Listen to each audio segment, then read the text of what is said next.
Thanks for listening to this episode of Two Heels of Face Wrestling podcast. On today's episode, I am not alone. Yes, I know listenership plummeted when it was just the the two solo episodes. But no, Chris is back. He had a baby in his arms earlier. Chris, congrats on being a father of three, and welcome back to your podcast, Two Heels of Face. Well, thank you. It feels good to be back. Once you're like, Chris, are you in this week? I'm like, yeah, I don't see why not. 9 p.m. recording, late night, shouldn't be a problem. Well, Mhm. reality hit, and it's like, yeah, you have a 1-year-old and a newborn, and their sleeping schedules are off. And, that's why I'm like, I think I'm just going to record with the baby in my arms. That's almost But what happened. that's almost what happened. So, things got sorted out and everything's good and I'm able to sit here, talk to you guys. Glad to be back. Gonna open up a Corona and a Modelo because I'm running out of beer. I drink too much at nights now just to stay awake or go to sleep. I don't know. To stay I awake enjoy or it. go to sleep. There's many You just purposes. absolutely.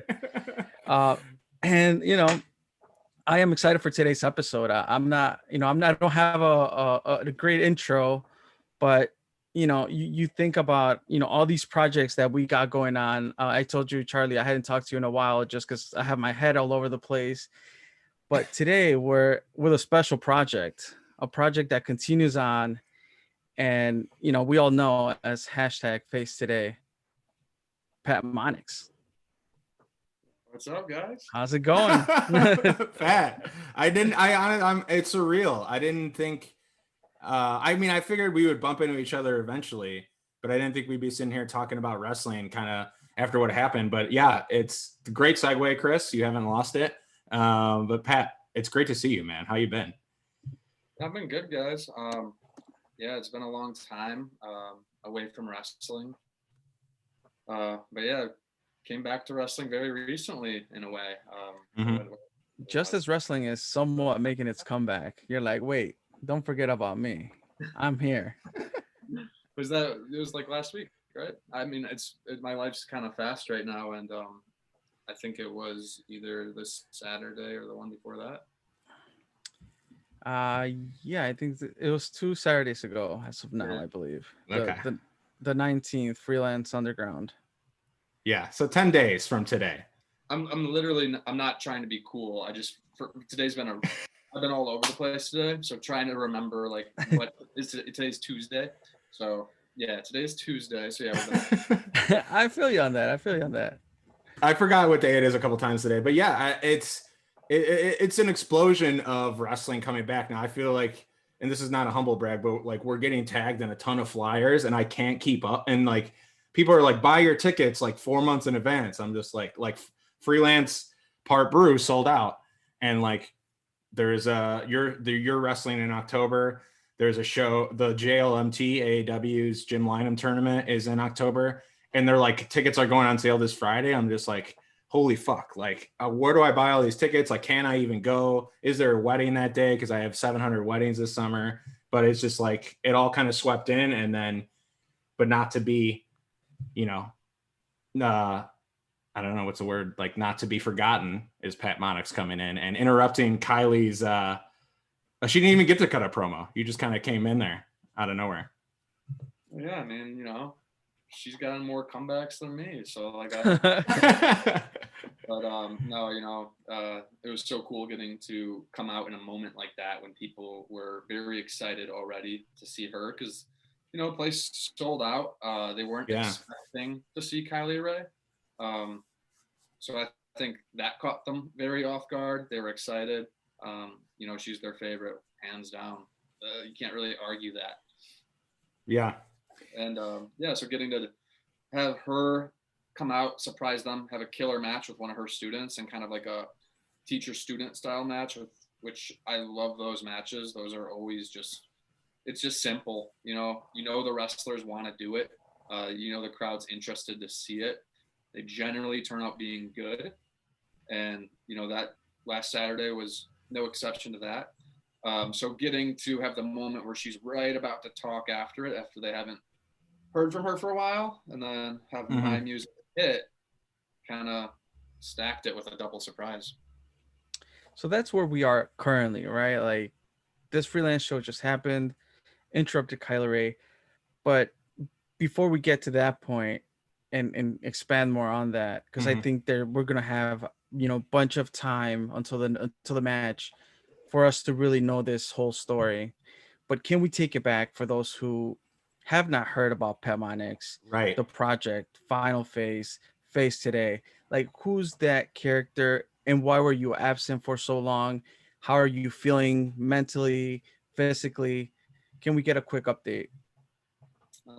Yeah, I mean, for those of you who do not know me or have never heard of me, I started as Pat Monix. I had my first match in the summer of 2014 against Prince Iakea down in Florida. And then that began my journey. I worked my way up from the Florida flea markets to the small time Chicago shows. Once I moved here and got retrained. To the Logan Square Arena. Yeah, I started out in Florida, moved back home to Chicago, got retrained, started from the ground here, worked my way up this scene as Pat Monix, eventually kind of developed my character into Project M.O.N.I.X. The thought behind that was the personification of a project. Maybe like if a wrestler was built in a lab, that would be me, because I eat, sleep, and breathe professional wrestling in my entire life for 7 years.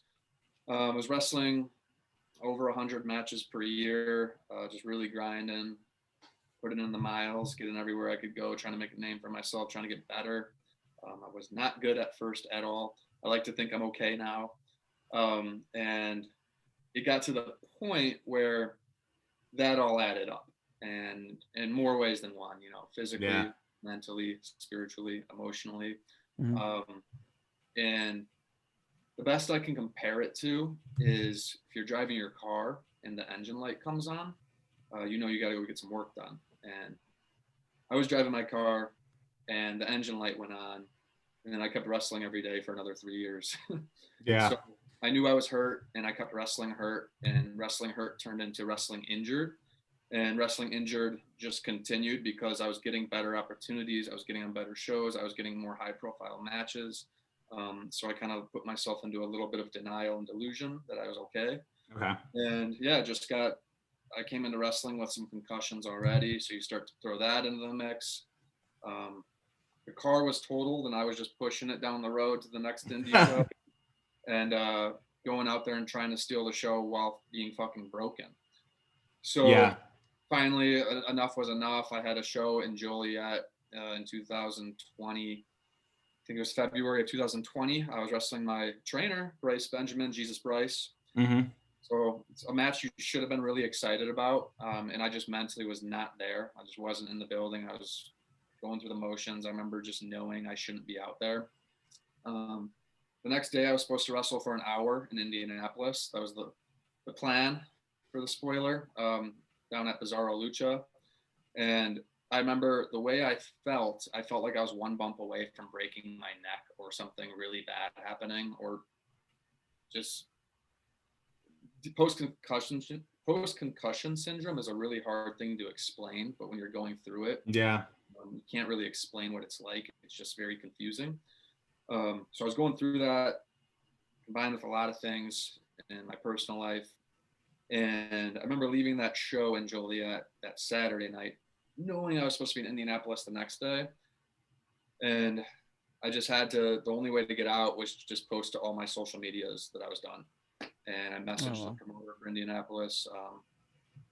Sorry, I can't make the show. And, you know, he just sent straight up love back to me. And because it was supposed to be a big spot. So I was so wrapped up into that bubble that I thought this was so important and my well-being didn't matter. And when I put that all out there onto Instagram, Twitter, and Facebook, it was just an outpouring of love and support. And I was so thankful that I did it, you know. So that's how we got to there. Funny thing, not funny, but ironic thing, I stepped away from wrestling, and about 3 or 4 weeks later, professional wrestling shut down. So ironic, yes. And I really didn't miss anything anyways. So take me through I want to unpack that a little bit, to use a stupid corporate jargony business term that I hear on Zoom calls every day. What, like, it just started, did it start with just like a bum ankle and then like a hurt back, or like what is that? Like, what are those dents in the car that's happening? And then like, is there concussions kind of like along the way too? Like, how many do you think you, like, was that just like every couple months do you think you had one? And these are like, I'm assuming like you're pretty sure you got it, but these are self-diagnosed, right? Or were you like getting any diagnosis for these as they were going on? Yeah, that's the confusing part about it is, like, we don't know that much about concussions. You know, it's a newer thing. So short answer, I don't know how many I've had. Yeah. I know I've had more than a human should have. As far as the injuries go, you guys got an hour? But it was just like all parts of the body, right? And they just kept stacking and you weren't healing. Yeah, I'll spare you guys on that one. Because, as a wrestler, just out of respect to all the other wrestlers, a lot of these guys and girls are working hurt and or injured. Yeah. And that's why you see these 40, 50, 60-year-old former wrestlers walking and looking the way they look and walk. Right. It's cliche, but it's not ballet. And, from when I started training, I was getting banged up, Okay. Sometimes I got to remind myself that, like, non-wrestlers, just like regular everyday people, are injured too. So, like, I'll be at the gym and I'll be chatting with some 44-year-old dad, and he'll tell me about how he has this bum shoulder and his whatever is hurt, and maybe he had the hip replacement or whatever. Everyone's got their story, right? Right. So once I started to realize that, like, just as humans, we're all aging and getting hurt and not feeling how we felt when we were 17. I kind of try to stay away from my sob story with my injuries, because a lot of those things are just like, that's kind of what happens. Most men over 30 have a bad back. Me. So I've been doing a lot of things to, like, preventative and starting to do physical therapy. Yoga. I got into yoga a little while back, and but yeah. I mean, this time away from it has made the body feel a lot better. It certainly doesn't feel 100%, very far from that. But what I really would get into with it, on the concussion side of things, is the best thing to do for that is just time and not bumping on your head. Yeah. I saw a neuropsychologist. Okay. I saw some concussion specialists, but they kind of just gave me the runaround. It's kind of like your high school football player walks into the local concussion specialist, and he'll say, don't play this week. Yeah. It's been out a week. And so when I saw a neuropsychologist, I did a lot of testing, and that was a very positive experience. I now understand that after a year and some change away from it, I'm functioning at a full level, like my memory and everything like that is good. One thing that he said really stuck with me. He compared it. You guys ever seen that scene in Ricky Bobby where Ricky Bobby thinks he can't walk? He's in a wheel. Yeah. Talladega Nights, when he's the NASCAR driver, Will Ferrell. And he's like, I can't walk. And he's self-diagnosed himself. You said the word self-diagnosed. Yeah. A lot of wrestlers self-diagnose themselves with concussions or CTE or their injuries. People are just like, oh, this is fucked. I'm fucked. And once you have decided that in your brain, it's a lot more real than it probably is. Now, these are real, right? I'm not saying injuries aren't real, because they're real, and my concussions are real. Right. But he gave me an example of the Ricky Bobby. He's sitting in the wheelchair. He thinks he can't walk. Someone takes a knife and they stab him in the leg. He goes, oh! And he stands up. Yeah. Yeah. So I've kind of been pushing myself in the deep end a little bit with, like, life. Just trying to challenge myself. And I've been responding better. Yeah. One example would be when I started rolling around in the ring a little, things started feeling better. They started waking up. With concussions, with memory, I started thinking, oh, I can't remember anything. I'm fucked. You know, like I just thought, like, am I just going to live in this post-concussion syndrome blur forever? Mm-hmm. Time went by. I talked to this guy and he kind of explained, when someone has had concussions, they start writing themselves off mentally. So if something's on the tip of my tongue, like if I'm trying to remember something like what I ate for breakfast, and Chris goes, yo, Pat, what did you eat for breakfast today? And I'm like, shit, CTE, man, concussion. Mm-hmm. Right? Whereas someone who hasn't had concussions is going to go, it's on the tip of my tongue. And they'll think for an extra 10 seconds. They won't give up. Right. Gotcha. I had Frosted Flakes. Mm-hmm. So he challenged me. He was just kind of like, hey, just start thinking a little harder. I know that sounds simple, but like with everyday stuff, like at work, you know, if you get stuck on something, just give yourself a little more time. Because I think you're self-diagnosing yourself.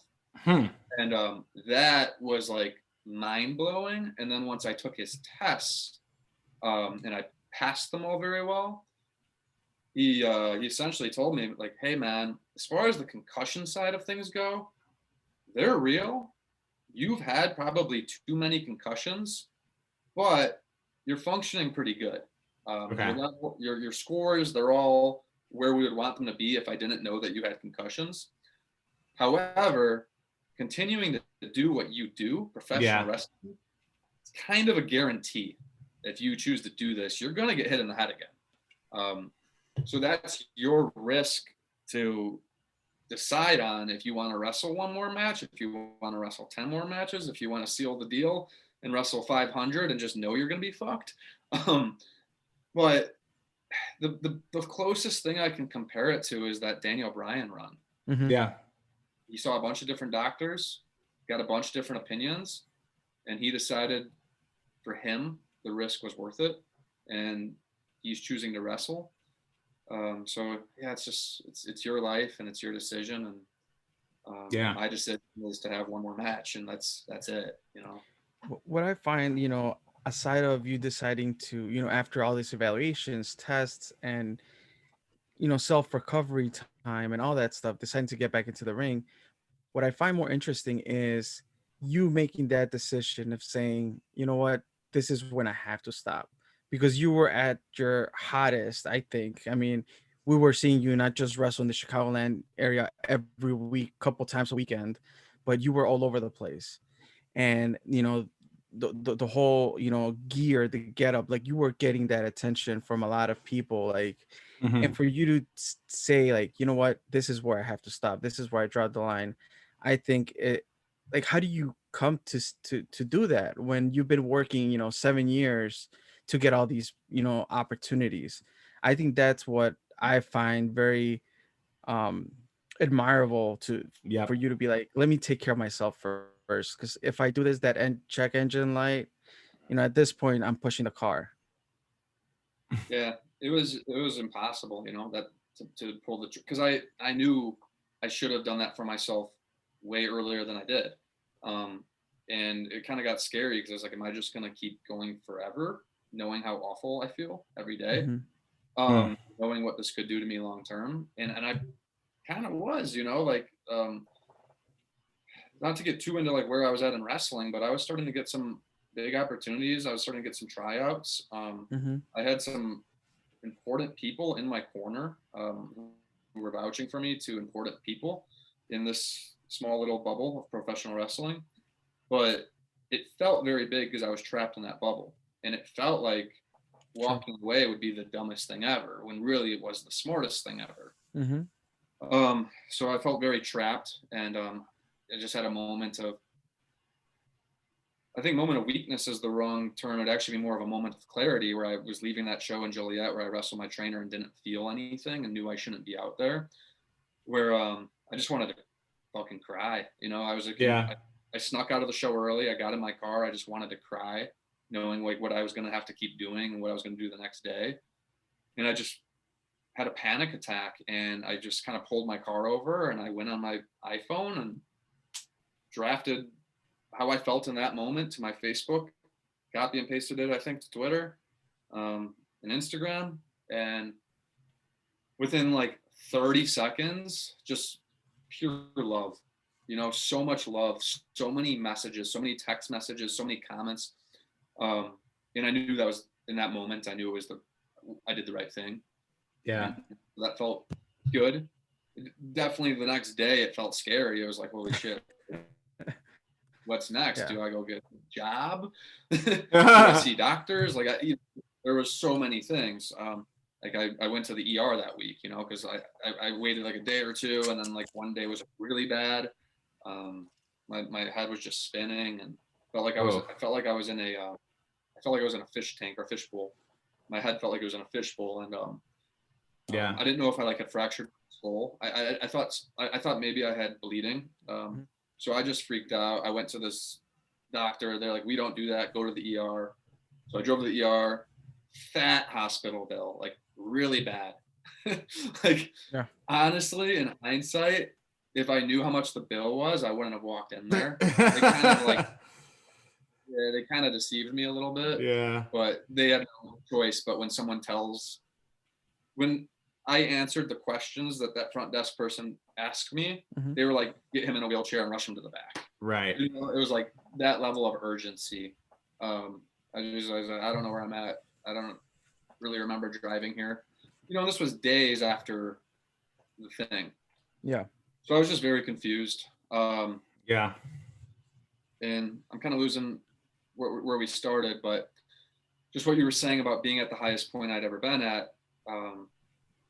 That was why I felt trapped. Yeah, just to kind of close the loop on that, I was just talking about how I find it super important, that you took that decision over everything that you had going on, and you still had that, like you said, that moment of clarity versus moment of weakness. I think we all, as fans, as friends, as people who cared about not just Project MONIX, but Patrick, like you making that decision, like it was shocking, but it's like, look, whatever is good for him. Yeah. As long as you're healthy and you're going to be all right, we're going to be here if you ever decide to come back. And here we are. Yeah. And I think, and thanks for, both of you always understanding that you were two of the people who reached out to me very quickly. And I will always remember that. I remember all the people who did. And the thing, I think wrestling's an interesting dynamic, because with a lot of jobs, you didn't necessarily always dream of it. So with wrestlers, we get that held against us a lot, because 10-year-old you dreamed of being a pro wrestler, and everyone who's in wrestling knows that. So now everyone kind of holds that power over you, in the sense that, oh, well, this is your dream. You should just want to do it, and you should want to do it for free, and you should want to do every show, and you should take whatever you're given. And we kind of become at the disposal of others because of that. There's kind of this weird, I don't even know how to describe that dynamic, but one person who said something to me one time that like really broke through about that was Jimmy Jacobs. We were driving to a show, and he was talking about his own life in wrestling, and I think he'd be fine with me explaining this quote. He just said something about how, like, a lot of his wrestling career, he was doing things for 10-year-old him. Like, well, 10-year-old me wanted this. Like, I got to do this for me. Exactly. And so, but at a certain point, it's like, yo, fuck 10-year-old Pat. Like, yeah. Here's 27-year-old Pat, like, dying. 10-year-old Pat should understand that, like, no more wrestling shows. We're done. We did enough for 10-year-old Pat, And Jimmy explaining that to me once really stuck with me. And he has his own story with however his journey has gone, and that's not for me to tell. But that quote was just so awesome to me. A lot of wrestlers are doing it for 10-year-old them. Yeah. No, admiral is the perfect word, I think, that Chris used. And you were even thinking of 57-year-old Pat, I think, in that sense too. You were thinking of present day Pat, but also old Pat. Thinking of like the long-term effects. It's interesting hearing all this because as fans, we see you maybe before the show, after the show, and we see you walk through the curtain, go out there for 10 to 30 minutes and then go back. And like before, after, and during your match, you're all good. So we don't know that like your head is foggy or your back is hurt. Like we don't see any of that. And I think we can this is a good conversation to have because we can kind of see how the real wear and tear that happens. Do you think that this is happening like a lot right now? And that there are still a lot of wrestlers out there that are kind of just pushing through? Like, obviously we don't want any names or anything like that, but do you think that like a lot of people are kind of burnt out in a certain way? Yeah. So there's a lot there. I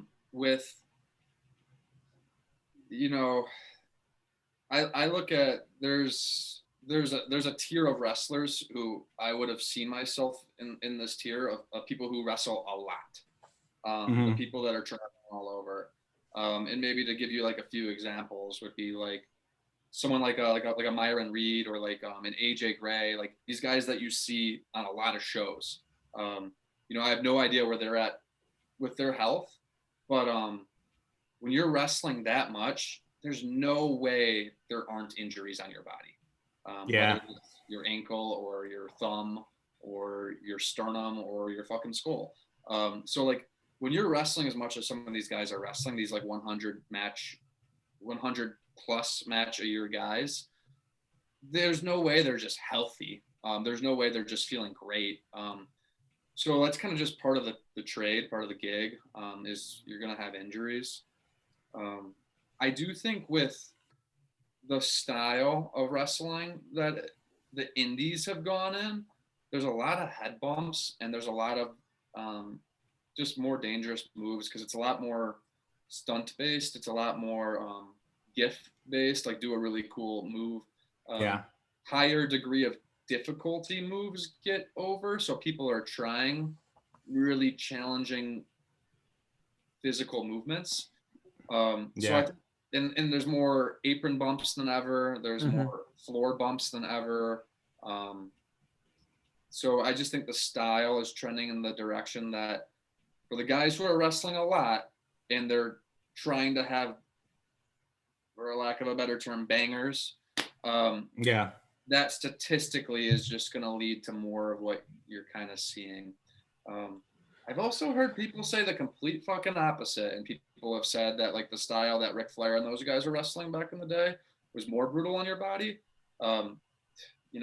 Devil's advocate for everything. Yeah. These guys are wrestling a lot, probably way more than we are because there was just more shows. Pretty sure some of those guys were doing like 6 shows a week, every week. Right. And like you said, a regular average Joe like me who sits on the computer for hours at a time, that's enough to, mess up my back. And, you guys wrestling 2 or 3 times a weekend, even more sometimes. Like it's just, I don't know if that's physics. That's just the rule, what is it? The lay of the land. I don't know. Yeah. It's just, injuries bound to happen and how you treat those. And I know it's difficult, right? Like as an independent wrestler, you try to be everywhere at all times. And those are the hard decisions, but thinking of longevity, what's that word? Longevity. There you go. Like when you think about that and the lifespan of your career, of your body, like making those smart decisions, I think that's what, that's where people kind of struggle drawing the line. And when I think, again, going back to your case, I think you did the right thing. So it's just you nailed it. I mean, when you're wrestling a lot too, the body is just, the human body and the human mind are just so crazy and just incredible. When you're wrestling all the time, your body actually does get kind of used to it. Once you stop, that's when all of a sudden you feel everything.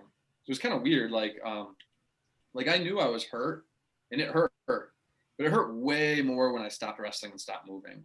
It's almost like survival mode, right? Like it's just this weird thing. And then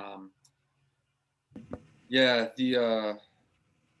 there's just like, I don't know if it's an adrenaline factor to it. I don't know if Yeah, it almost sounds like a drug. Like, oh, my back's hurting, I gotta go out there and take more bumps. and then it just feels normal again. Yeah, That's crazy. That's kind of the thing.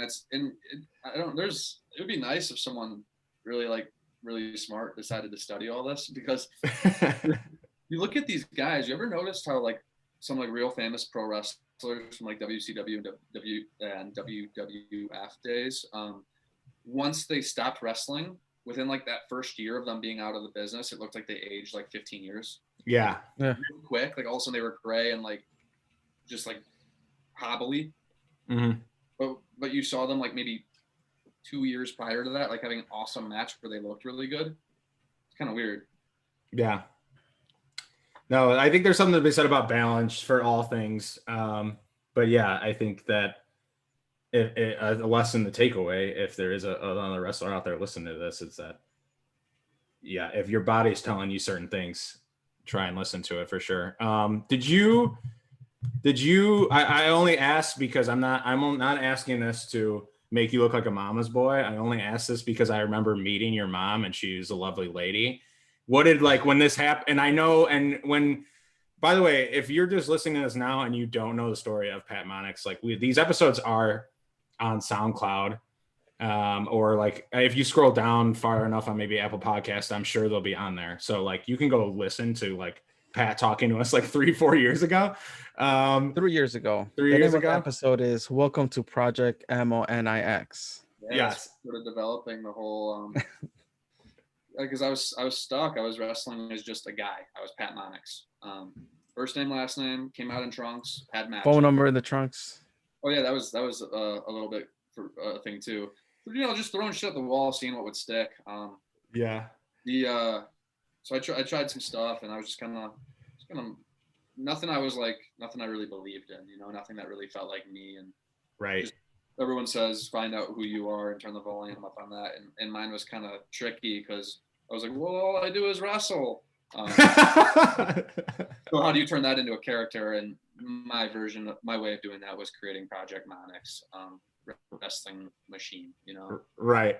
And that's kind of what you were. And then, so we talked about your mom on that, and like how you first introduced wrestling to her, and you're like, dude, and you're like, Mom, I'm doing this. And like, so now, like, coming back, have you talked to her and your family kind of about this decision? And like, what was that kind of like?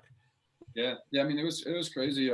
To quickly kind of catch them up. Like, yeah, when I was a kid, my parents, they didn't care about wrestling at all, and I loved it. I'd watch it on TV. Bought all the toys, bought all the video games, played SmackDown vs. Raw 2006 like 100,000 hours. Yeah. So I was that wrestling junkie who like wasn't really getting help with my fix.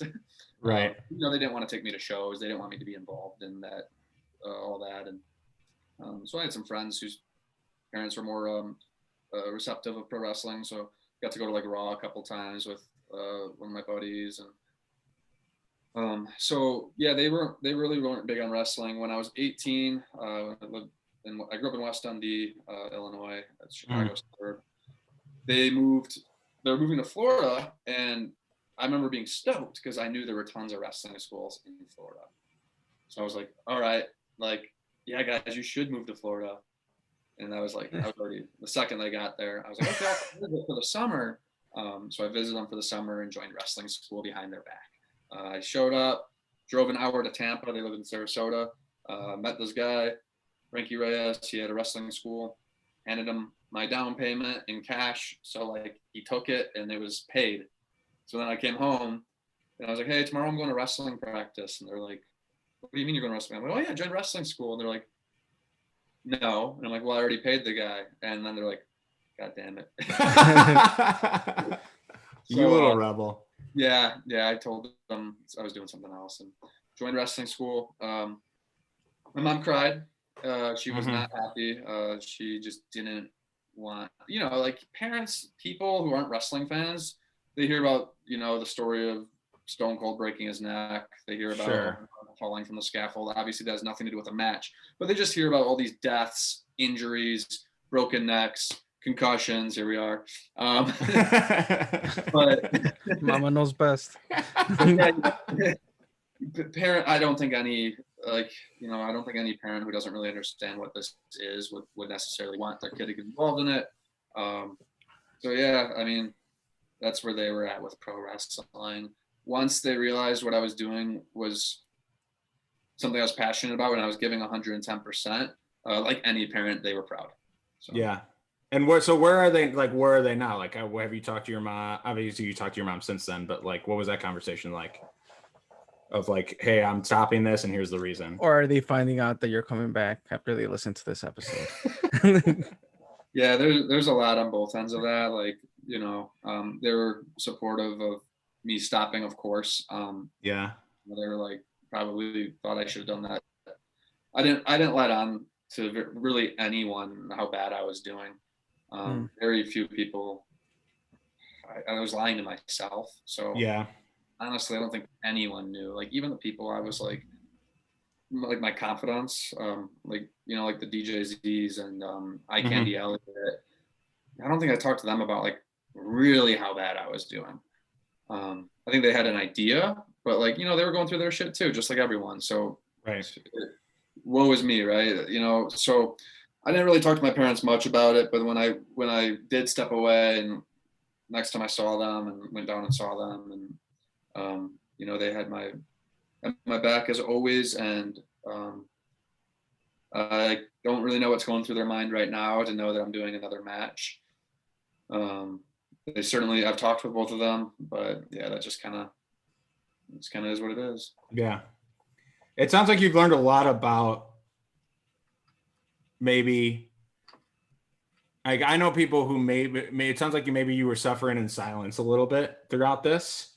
And correct me if I'm wrong at any point, but it sounds like you learned a lot about like self-reflection and just like, asking for help or asking for support in certain ways when you need it, or just being okay with saying no in a way of like, hey man, I just can't do this. Like I don't have it right now. Would you say that's true? You've kind of have suffered in silence and kind of learned to overcome that? Yeah, definitely. 100%. It was a huge learning experience. And I'm a pretty all or nothing person in general. A little bit of an extremist. So that can be, that can come to bite me in the ass a lot of times in my life. But with wrestling, just like, any wrestlers out there, they're going to make their own decisions, and everyone's story is complex. Everyone's got lots of layers to it. Everyone's got reasons why they can or can't make that decision, to either step away or to keep going. There's probably so many wrestlers right now who should step away, whether that's for 3 months or a year or forever. We don't have an off season, and that's fucked. Every other sport has an off season. And sure, there's some guys like, okay, we can look at basketball. I'm a big basketball fan. You got people like, who'd be a good example? I don't think like Damian Lillard takes too much time off in the off season. I think he's back in the gym pretty quick, working hard. Sure. So like you got those guys who have that Kobe Bryant Mamba mentality that are just like, go, go, go. But you have the option to go to Barbados for 2 months and just not touch a basketball. Right. We don't really have that option. And if you just kind of step away, you get worried that you'll lose your spot. Yeah. No, that's a fantastic point. I've heard that before too. It's glad you're reiterating it though, but I've heard like, I think when I heard it, it was referencing WWE. It was like, they don't have an off season. So that's why they kind of rotate people, right? Some people will be off TV for a while, and like you'll see Charlotte Flair on like an island because she deserves it because she won the belt like 7 million times in 2 years. But on the indies, you can't do that, right? You can't just be like, yeah, sure. Especially if you're involved in a storyline, especially if you have a title. I mean, you had a couple titles. You got to defend that shit. Otherwise, you have marks like me that are just like, why isn't the title being defended? So that's kind of my fault. You know what's nuts about like So one thing that's crazy is when I knew, probably like 2.5, maybe 3 years before I stepped away, is when things started to get pretty rough on my body, where I knew I probably needed to take some time off. But I also just didn't know when or where that was going to come. And I just didn't want to, it's too much momentum going, and everything. Every month, things were getting a little bit better. Yeah. Where I was on the car, what shows I was getting booked on, who I was wrestling. So it was just this big cycle, just snake eating its own tail. And as I was getting further, the injuries were getting worse, but I just couldn't hop off the train. Now, with knowing that, I'd say like a while before I stepped away, I would joke to some people, but it was real. I was like, fingers crossed, just hoping during these matches that I'd like break my wrist or like dislocate my ankle, like break a justifiable injury during a match, so then you can walk away a little bit. Yeah, like something that wouldn't like ruin my wrestling career, but something that like if I would have broke my arm, I would have had to have a cast on, and I wouldn't have been able to have matches for 4 months. Mhm. Right. Something like that, like not like a torn ACL, like that's gonna like be like a really brutal recovery, but I just like was hoping for like a small broken bone.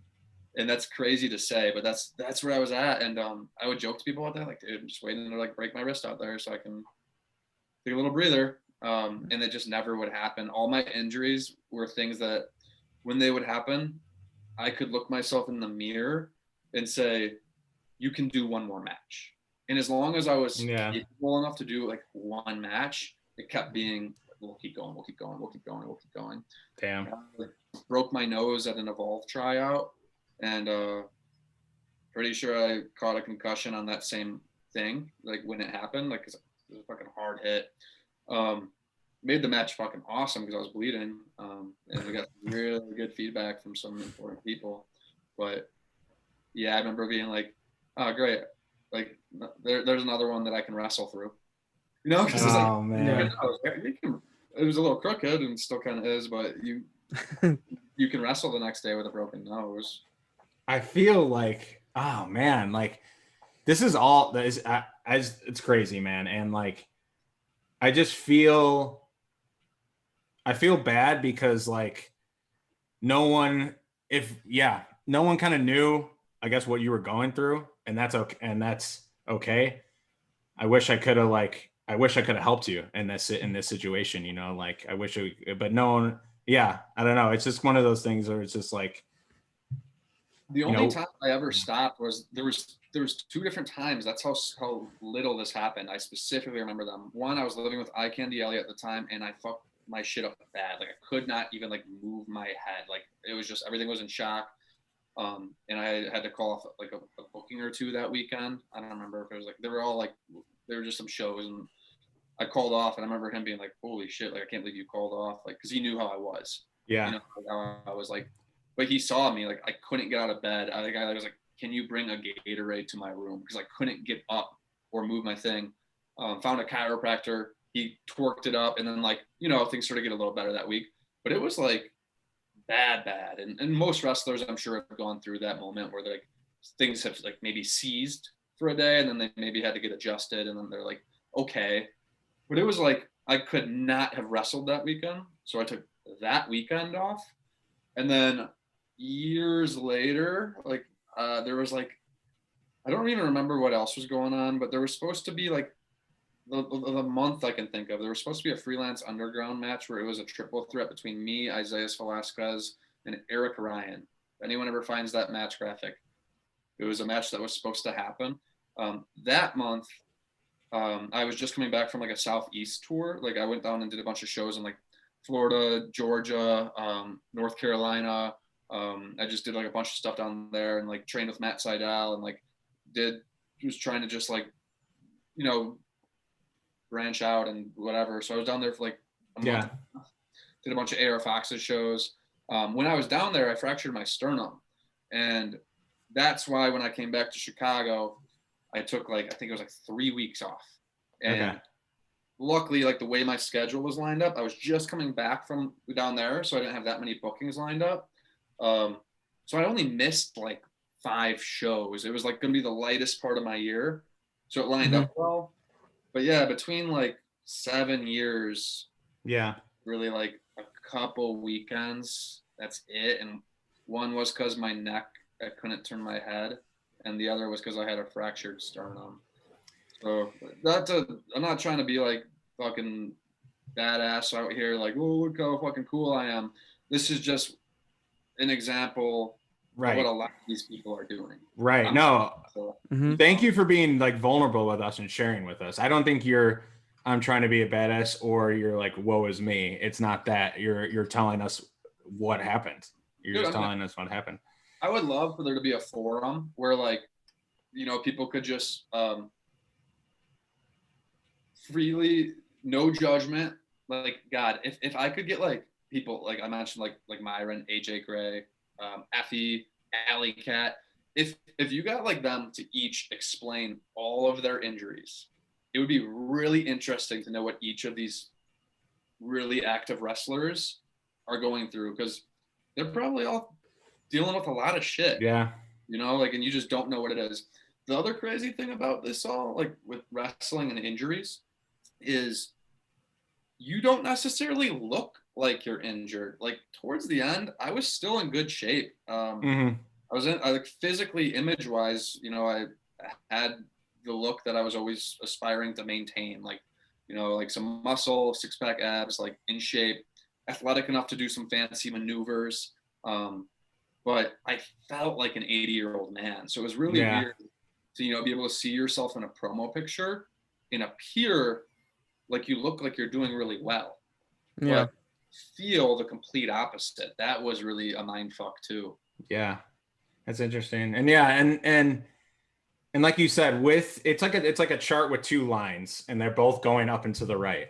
Success is going up and to the right, but also wear and tear mentally, physically is going up and to the right. So it's like part of the gig, but when it starts spilling and affecting everything else, then I think that's when you put the kibosh on it. And I think that's what we're trying to get across here. If it's affecting you physically, mentally, short-term, long-term, and it's affecting you can't do other parts of your life, and it's like affecting you as a human being, then that's when you need a reality check.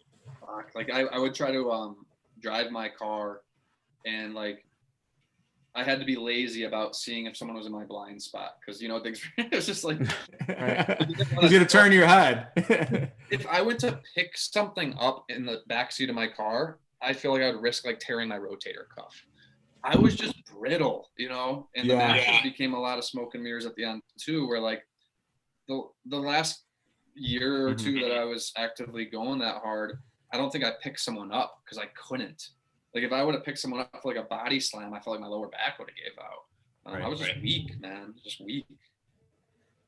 So, out of all of this, you learn how to listen to your body, to yourself, to make the right decision for you.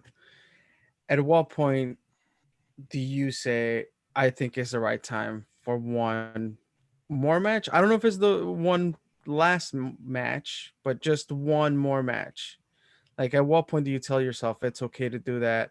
And how does that decision come to be about? Yeah, I don't know. Yeah, I don't know. It was just like, however things, I during all this time off, like I told you guys, a lot of, there's a lot there that I don't even really want to get into with, like, because, it was more than just physical too. There's just a lot going on, and sometimes it just takes time. And I did a lot of yoga, and I started to feel better. And I was like, okay, maybe I'll go to the ring and do a few rolls and see how I feel. I'm not going to wrestle. I'm not going to do anything. Not going to bump, but just roll around and jump and just see if my body starts moving. So just baby steps. And got to the point where I just kind of realized, I was like, I probably can never be a wrestler again. And this is where my head is at with all of this. If WWE came to me tomorrow and handed me a contract, and it had a whole bunch of money on it. Don't know if I could do that. You know, like not whether I'd want to or not want to. I don't know if I could keep up with that, even if I wanted to. You know, that's your dream job, and it's a great living. But I almost, I just don't even know if I could. So it kind of got to the point where it was like, okay, let's look long and hard at this. Even if I wanted to be a full-time wrestler and make my living as a wrestler, I don't think I could. So what's the next best thing? Is it just never wrestling again? I felt like I went out without any closure. It was very sudden.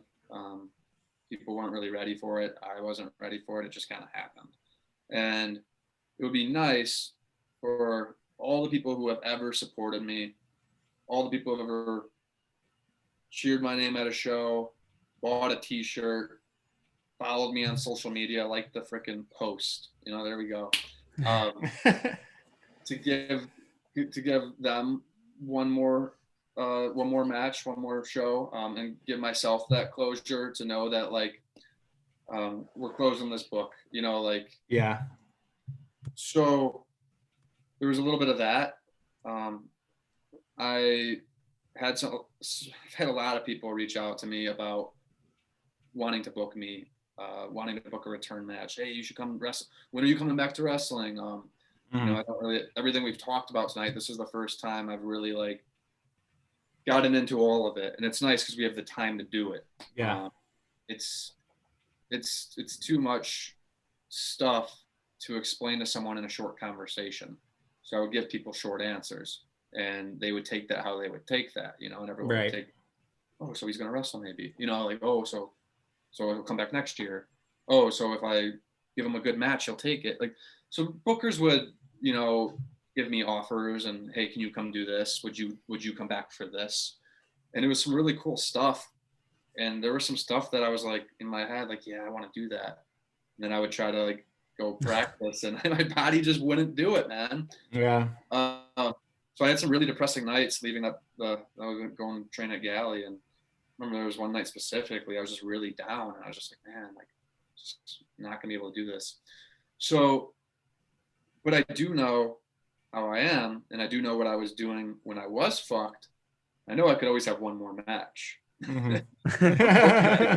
More.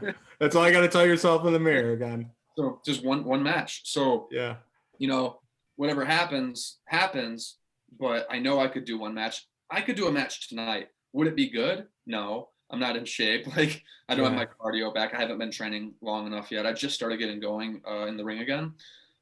But you know, if me and Kylie Rae was tonight, I could walk through the curtains and do it. Would that be ideal? No. Would that be good for my body? No. Like, am I ready? No. But I could go out with the adrenaline from the crowd and have a match. I mean, we've seen 60, 70-year-old legends have matches on WWE pay-per-views. You can do a match. Probably going to get re-injured. So I want to do it right. I wanted to give myself the proper time to at least not come back as a shell of myself. And it needed to be something special. And here's where I talk everyone into the building. So Freelance Underground came to me and asked how I was feeling. And I said, not very good, but I do want closure. I just don't know when. They said, name it. What do you want? Let's do it. And I said, it'd have to be something special. You know, it'd have to be something that I can pour my heart and soul into. And it would have to be against someone that, to me, it feels special. And, you know, they asked who that would be. And the person that came to mind was Kylie Rae. That's, for whatever reason, that's what came to mind. And I think a lot of it is, you know, she's had her battle, her journey. I don't know what it is. You know, it's not for me to pry. But I know she stepped away from wrestling just like I stepped away from wrestling. And I know she's trying to come back and get closure just like I'm trying to come back and get closure. And I know in Chicago, people care about us as performers. We have earned the love and respect of this fan base. And if no one else in the world ever knows who I am, I can end this happy knowing that I left a mark here. So the people who saw me believed in it and believed in me and supported me. Would I have liked to got into a bigger platform? Yeah, absolutely. Do I think if I had got into that platform that I would have done the same things there that I did here? Yeah, I believe that. Just wasn't in the cards for me. Kylie broke through. I didn't. We started around the same time in professional wrestling, came up through the same scene, pretty parallel careers that never really intertwined much. When we were starting both in the Chicago area, I went to Florida. She was in Chicago. I came back. She went to Texas. Then we both started hitting the scene. We never wrestled one-on-one. We've trained together. We've been on a lot of shows together. It's just never happened. And for me,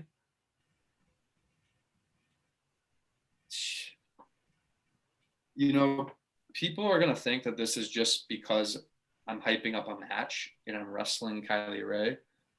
I've talked to multiple people about this. I don't know if with my own two eyes in person, I've ever seen a better performer. All around, there's a lot of categories. When she comes out, she elicits a response that is really hard to explain unless you're there. And to me, that makes someone the best wrestler. And there's people right now that would be perceived as the best wrestler on the planet. And, in WWE, that might be Roman Reigns right now. In AEW, that might be Kenny Omega right now. In our world, in the independent professional wrestling scene, that's Kylie Rae. And if anyone wants to argue me on that, I'll hear it out. Let's hear who you got. But look me in the eyes and name a professional wrestler on the independent scene that is a better professional wrestler than Kylie Rae. I don't think you can. Maybe someone on par with her, maybe someone up there. There's people who are definitely like at that level, and you could argue, wrestling's subjective. But in my opinion, what I've seen is she is the best. So to get to have a one-on-one match with her and prove to everyone that's there, everyone that watches it on the stream, on IWTV, that I can go at that level, if not outdo that level, if I bring it, that's what I want to bring to the table. I want to show everyone where I see myself and where everyone should see me. And I don't think there's a better person to do it against. Yeah. If after listening to that, you have not purchased your ticket, I don't know. I don't know what you're doing right now. The perfect opponent for that lasting legacy and that closure that I think you're searching for. I had a question on this agenda about like, have you come to terms with this decision? But I think that's still, you could probably answer that question, but I don't even know if like the last chapter is closed. I think probably everything will feel right after that match. It sounds like that. Then that's kind of like the cherry on top to everything, to your career, basically, or at least you're hoping it is. Yeah, I mean, as far as it goes, like, I'm wrestling Kylie Rae on October 23rd. That's it. It's closure. It's going out on my own terms. It's proving something to myself too. You know, I've accepted that this fantasy or dream of being in the main event of WrestleMania or being a world champion for a television company, that's not going to happen, and that's okay. Like, I've come to terms with that. However, I put a lot of time and effort and heart and soul into professional wrestling, and I know how good I am, and I don't think people know how good I am. And if I can in one night have that on film where I could show anyone in the world, watch this match, and if you don't think I can go with anyone in the world, then I'll never prove you wrong anyways. And that's kind of what this is. I've had a few matches where I could hang my hat on, where I could show someone and be like, you know, look at this one. I think this holds up. But this is going to be the one. You know, this is going to be. Everyone always asks, what's the best match you ever had? And I'd always say I haven't had it yet. I think this will be the best match I've ever had. I think it'll be the best match I've ever been a part of. I think it will be magic. And that's a lot of pressure to put on one match because it could flop. It might not even happen. One of us could quit wrestling or get injured before that. You don't know, you know, so there is really no expectations. I've decided, you know, internally, I've already come to terms with whatever happens that night is how it was supposed to end. Okay. So whether that is a 5-star match that everyone raves about and just the energy is phenomenal in the building and people will just talk about it forever saying, you had to be there. It was the match in Chicago indie wrestling. Whether that happens or I go out there and embarrass myself in the first 2 minutes, shit the bed, and everyone's like, holy fuck. That's okay too. Then I'll know it's time to go anyway. I don't know if there's a better duo of like if you were like, I'm not trying to, we try to share and not compare too much on this podcast, but like in terms of like really positive interactions and really like likable people, it is like that's like max like it's like the most amount of babyface juice you're ever going to see in a ring. It's like I think you versus Kylie, like even outside the ring too, just the interaction you have with that individual at like the merch table, it is like it's going to put a smile on all our faces, I think, either way. So I think that's kind of what you're getting at. But now the one that will not have a smile on his face though is Chico. Chico asked for one more match with Monix, and it might not happen. So sorry, Chico. Yeah, or is it gonna? Wrestling is hard to quit. So after you have this banger with Kylie, then it's time to face, you know, Shao Kahn at the top of the totem pole. It's time to face Chico Suave. Isn't that true? Oof, I'm sweating. You know, it's really funny that you just brought up Chico because right before you said it, for some weird reason, Chico was like in my mind. I didn't want to interrupt you, but it like tweaked me because I was just thinking like, how do I do my Chico plug? Because I had to mention him at some point of this. Yes. I didn't know when it was going to come up because he is just synonymous with my wrestling career forever. Like I don't have a choice. It's just, right. So me and Chico, like that's just, it is what it is. Yeah, man. Is there a way, you know, Chico has been reffing lately. Is there a way we can sneak him in there and be the special guest referee? Oh my God, that's perfect. And then he's part of your final match. Dude, oh my God. See, I gotta talk to the booking committee over after you. That's the thing. This is mind blowing, Chris. You're like in my brain because this is it.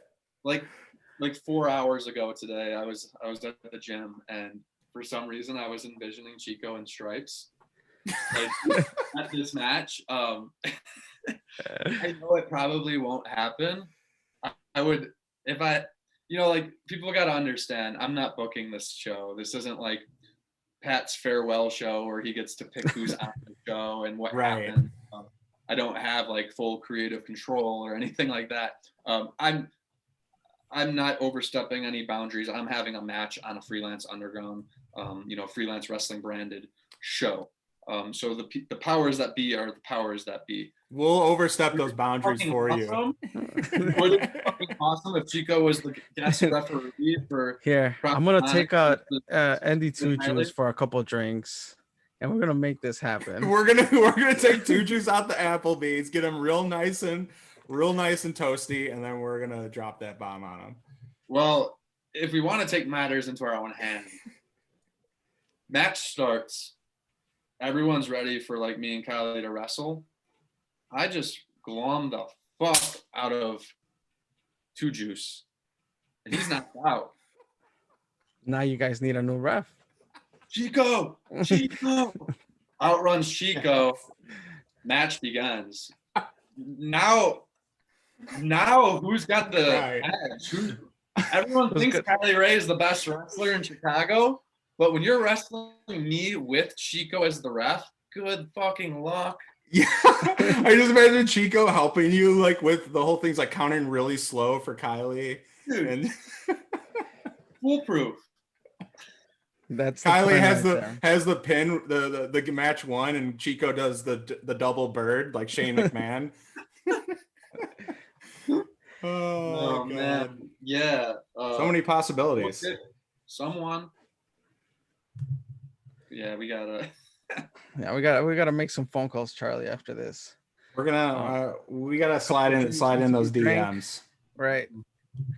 Well, we'll do our fair share to make this dream match a possibility, because it's our dream also.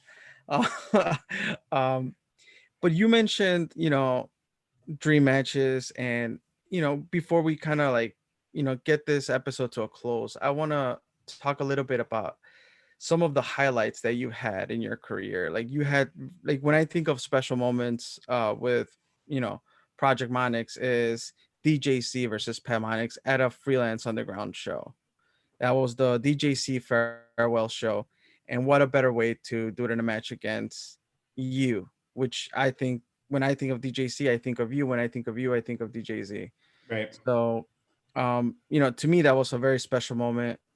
Can you talk about 2-3 highlights that kind of like meant something for you? Didn't have to be a super spectacle of a show, but just that meant something for you throughout your career. Yeah, definitely getting to be DJ Z's farewell match, final independent singles match, was huge. That guy, he's my mentor. He's one of the best friends I've ever made in my life. As far as, he had no reason to have to ever help me. So getting to meet someone like that, who not only was the wrestler he is, but the person he is, and then getting to be his last match on the Indies, was, something I'll never forget. I'll also never forget the first time I wrestled him at Warrior Wrestling. So I got the best of both worlds, because was it the first match at Warrior Wrestling? It was the first ever. Oh, it was the opener for the show that Rey Mysterio was on. Oh, right. Okay. The first, I was a part of the first match ever for Warrior. That was myself and Matt Nix versus Robbie E, Robert Strauss, and Stevie Fierce. Okay. It was the first ever Warrior Wrestling match. Nice. And, myself and Matt Nix versus them, and so the match for Warrior Wrestling, where I wrestled DJZ on the show with Rey Mysterio, I'll never forget that one, because I don't know if he realized it, but I had a lot of pressure and I was really nervous, and he taught me a lesson, in the sense that he didn't give me any special treatment. Like, he didn't let me come up with spots the week prior, or plan out this long match, or like, he didn't go easy on me. For him, he just treated it like another booking, and he didn't talk to me about the match till right before we went out there. And for me, it was a packed house with all stars. That show, God, if we looked back at that card, I mean, Rey Mysterio was on it, there you go. But like, the top to bottom, I stuck out like a sore thumb on that show. Mm-hmm. I was still just Pat Monix too. Like, I just, black trunks, white barcode t-shirt. I was just starting to like figure that stuff out. But yeah, I came out from beautiful t-shirt, by the way. I remember that. Yeah, I'm glad you made it. That shirt sold 700% more than any shirt I've ever made. Boxes of that shirt, because it doesn't look like a wrestling shirt. just a cool, trendy looking shirt. Nice. But yeah, that match, like, I remember coming out to the ring. Luckily, I got a decent reaction because I'm from Chicago. But I remember being in the ring and feeling kind of like a jobber because I was in what I was in. And then DJ Z came out and his custom music with his light up stuff. I was like, oh, okay, I'm this, and there's a professional wrestler. And that changed wrestling forever for me. And going back to Jimmy Jacobs, he talked to me that night, same thing. And he told me straight up, yeah, you had a great match, but you're a fucking jobber. And when people can shoot straight like that on you in wrestling, really appreciate it, because everyone tells you, you're killing it, dude. Your matches are bangers. You're everywhere, dude. You're gonna get signed in no time. Everyone says that stuff to you. Oh, your match was awesome. And you could go, oh, did you like the DDT I did? And they're like, yeah, it looked great. I didn't do a DDT in that match. You didn't watch the match. Yeah. It's a lot of fake compliments. So for someone like Jimmy Jacobs, when I came in the back, to be like, you did great. You had a great match. You're a great wrestler, but you're a jobber. I was like mind blown, you know, but I knew what he was saying because I felt it when I was in the ring and saw Z come out and I saw the crowd react to him. They loved the match, but they weren't going to really remember me. And then, you know, we were talking, Z was talking to me, Jimmy was talking to me throughout that night, pointing at people on the show. Darby Allin was on the show. You see Darby Allin on a poster, you go, who's that? You see DJ Z on a poster, you go, who's that? You see Zombie Princess, Jimmy Jacobs on a poster, you go, who's that? And the list goes on for all those people. You see Rey Mysterio, like, of course, right? But there's a larger than life aspect to it that a lot of people, you know, don't have. And if you don't go that route, that's fine too. There's a lot of people who have reality-based personas that are very beloved, but you have to be really, really good at wrestling. Yeah. Like Daniel Bryan and AJ Styles. And I'm not that. Yeah. I'm not Ricochet. I never will be. I'll never be Daniel Bryan. And you have to understand what you're good at and what your strengths are, and try to do the best you can to enhance those weaknesses. But that match, because of that, is why it speaks out to me. That Warrior Wrestling match with DJZ, because that was the turning point for me. Yeah. So we got those two DJZ matches.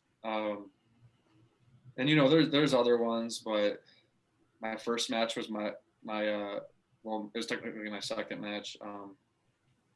I wrestled Prince Iaukea, my first match and my second match, former WCW TV and Cruiserweight champion. So like I was pretty starstruck for someone who was just breaking in, and I also just sucked. I was really bad at wrestling. And man, he shot at me a little in the ring, and then like and I was just trying to get through it, and came to the back and just fucking buried me, and then like no one had my back, you know, like in hindsight, fuck him. Like, dude, knowing what I know now, like that's just not how you should be. Yeah. One, two, the thing that he was pissed about, like it was his fault, you know. It was specifically, here we are, they're listening to a shoot interview.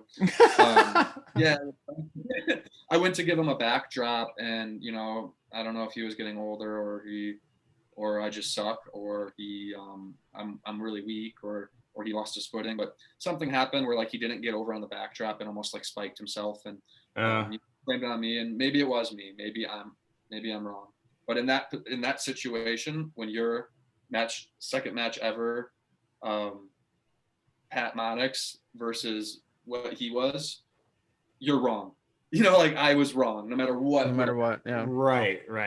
So yeah, I got reamed out for like an hour in the locker room because right after it, he went right back to the same spot, called for another backdrop, and the exact same thing happened. And I had given backdrops a million times in practice to that point, and I always did it correctly, and I did to him exactly what I've always done, and I did to him exactly what I still do today when I deliver a backdrop. So mentally thinking back to it, it's kind of odd to perceive it as a mistake, because I don't really feel that way about it. Yeah. But whatever, right? So that I'll never forget that match because it was very humbling. I had my first match with him and it went really well, and it was like, I'm a wrestler, I did it, I'm living my dream. The match was a nightmare. Like I couldn't go to sleep that night after that. I remember being so heartbroken and so feeling like such a failure, and knowing like I had to go get back on the horse. But yeah, I wanted to quit. You know, I just wanted to. I'm good. I'm done on this. Like, goodbye. That's how I felt that night, and Yeah. it was the worst. So to give you an example of some of the best moments and some of the worst moments. Yeah. No, that's great. You gotta have it all. Yeah, thanks for sharing that with us. Yeah, and no, I hope you remember those too. Obviously, I'm sure you will. But like the times on the road, I think I've heard are like really fun times, and like people have some like crazy conversations that stick with you. It sounds like Jimmy Jacob has dropped 2 knowledge bombs on you. Who knows how many he's done to people? I feel like that's kind of his MO. But it's cool. I think you will, and I hope you, continue just appreciate that as all those like memories kind of flood in, over the summer. Yeah, he breaks my brain. You know, like Mm-hmm. I hear him say stuff. I'm just like, whoa, yeah, okay, that makes complete sense. How has no one ever said that? Yeah. So he's a wrestling genius. Yeah. Oh, yeah, that's his persona. Anything you want to say that you haven't already said to the fans? If I've ever asked you to buy a ticket, this is it. Yeah. If you go to this show, if you go see the final phase, if you go see Project MONIX versus Kylie Rae, you will get every penny's worth. You will remember this match. You will remember this night. You will talk about it. You know, if you care about wrestling, you will talk about it. If you don't care about wrestling, you will talk about it. There's going to be people there who are hardcore pro wrestling fans, and there's going to be your casual Chicago area beer drinkers who are just out that night. But that place is going to be filled to the brim, shoulder to shoulder. It's going to be standing room only. So if you don't buy a ticket when it comes out, you might not be able to get a ticket. With the demand that's already out for it, even my comps are limited to immediate family. So it's not like this is going to go. People are ready to see this. Buy your ticket the day it comes out. And there's going to be more to come before this match happens. And I'll start it right now. Isn't Kylie still the freelance champion? I believe so. We don't know. I mean, technically, right? Is she back? Also, like, we don't know. Freelance did announce some dates. I think they at the Avondale Music Hall, which is my hood. I need to figure out where that is because I do live in Avondale. But yeah, I mean, you would, if you were to take down Kylie in this sport, then yeah, you would have beaten the freelance champion. Thus, you could call yourself one, and that's a pretty cool thing. Yeah, I don't think that's good enough though. I feel like maybe Kylie Rae, maybe you should put the championship on the line. Okay.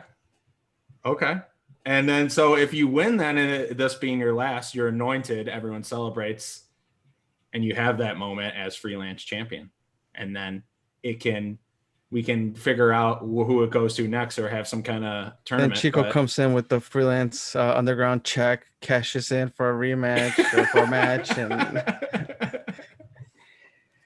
possibilities are endless. Just make sure you're there. Don't miss out.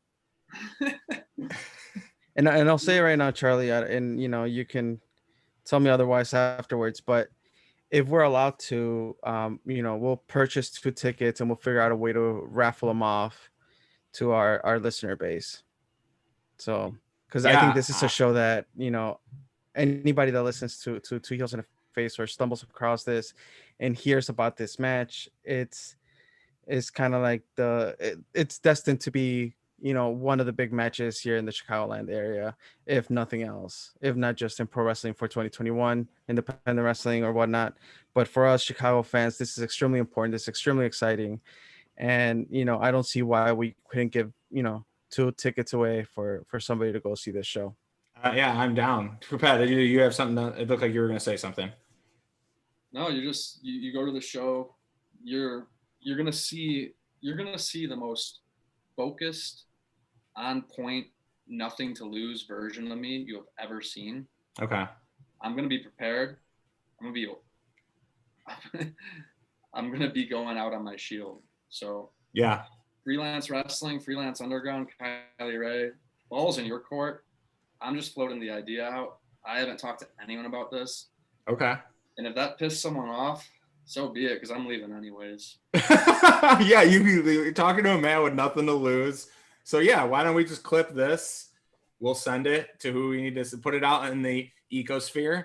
And yeah, then we've done all that we can. And obviously we'll do some pandering in the DMs. Let us do that for you and ruffle some feathers. And I got some numbers, but yeah, I think it's a brilliant idea, Pat. Yeah, she's always been a fighting champ. Damn, he's stoking the fire. The fire is being stoked. And yeah, I mean, why not? I mean, why not make it the biggest we can make it? So I'm looking forward to it. And yeah, I really think that we'll see the most unreserved, untethered version of Project MONIX. The project will be complete, right? You can hand that sucker in to the teacher. This is the final phase. This is it. There you go. All right. Well, thanks, Pat, for just giving us your time and sharing your journey on the culmination of this match and how everything happened, how everything went down. And you didn't have to, but you gave us fans some background story into what went down in your head and in all the events that led you to this point and are bringing us back together for this final phase. So where can are you still promoting your social handles? Where can people find you online? I mean, I'm sure you're going to put out ticket links and such, so let us know.